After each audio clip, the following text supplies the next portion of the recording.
కాదు ఆచార్య దేవా. ఏమంటివి జాతి నెపమన సోత శుద్ధునికిందు నిలువ అర్హత లేదందువా.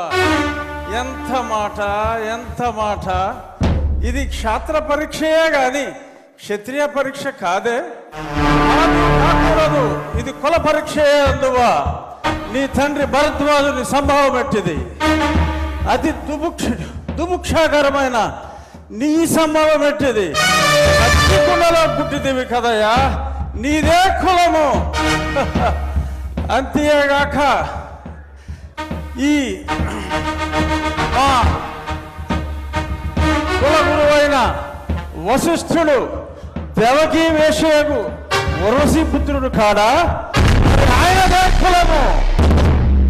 ఆయన పంచమజాతి కన్యకు అరుంధతి యందు శక్తిని, ఆ శక్తి చండాగణ యందు పరాశరుని, ఆ పరాశరుని పల్లె పలుచైన మత్స్యగంధి యందు మా తాత వ్యాసుని, ఆ వ్యాసుడు విధవరాండ్లైన మా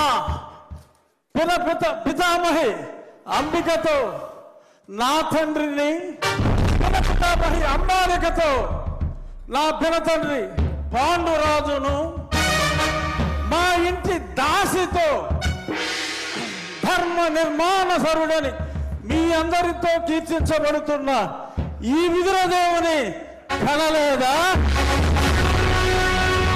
నాతో చెప్పిందేమయ్యా. భక్తి క్షత్రబీజ ప్రాధాన్యములతో సంకరమైన మా కురువంశము ఏనాడో కులము వ్యర్థవాదములు.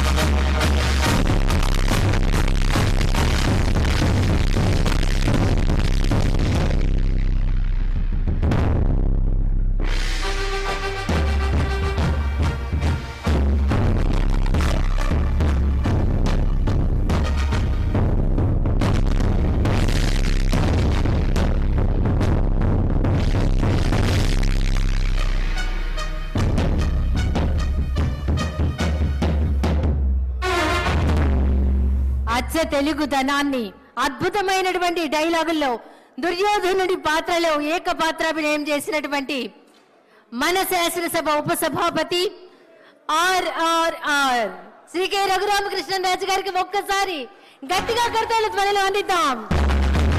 అభినందనలు సార్.